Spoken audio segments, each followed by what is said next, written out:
If you've ever come in or out of a town in Massachusetts, you've likely seen one of these. I like them, actually. I like the shape. To be honest with you, I never paid attention to the shape. How would you describe that sign? Whatever you feel or don't about these minor icons of Massachusetts municipalities, I think that we can all agree that their shape is a little hard to describe. An irregular quadrangle. A square with a squiggly top. A lip that is attached to a body.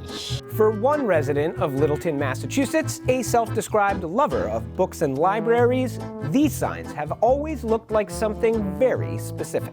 I think they look like a book, and I was wondering if they really do represent a book, and if so, if there's any further meaning to why that is. So what is the backstory here? Well, it begins nearly a century ago. They were originally designed and developed by the Massachusetts Department of Public Works, way back in the early 1930s. Now those were heady days, not just for the building of America's roadways, but also for road signs, or as they were known then, traffic control devices. Specifically, the effort to standardize them. The first big step came in the early 1920s, when representatives from a few Midwestern states proposed a system for American road signs that would use specific shapes to indicate the level of danger. Now, the biggest threat to a motorist in those days was a train, so a circle was chosen to indicate a railroad crossing.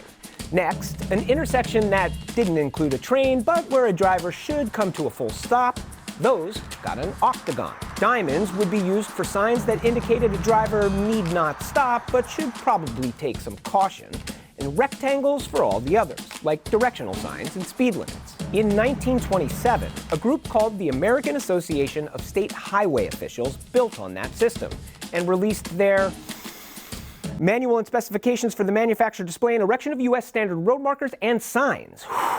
Great title. This set standards for signage on rural roads. Now, a few years later, urban environments got their own signage standards when the National Conference on Street and Highway Safety released its Manual on Street Traffic Signs, Signals, and Markings.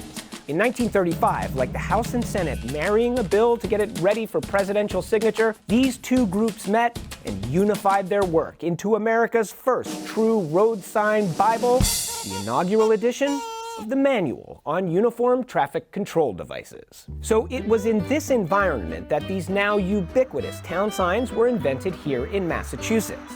And according to MassDOT, a crucial goal was to create a shape that was distinct from all of these others. I think it stands out without being offensive. Very Massachusetts. I don't see it elsewhere. I kind of like it. It's more welcoming, not super straight edges. You know, I like the waves. It's big, it's bold. But is that distinct shape actually a book? Looks like a book.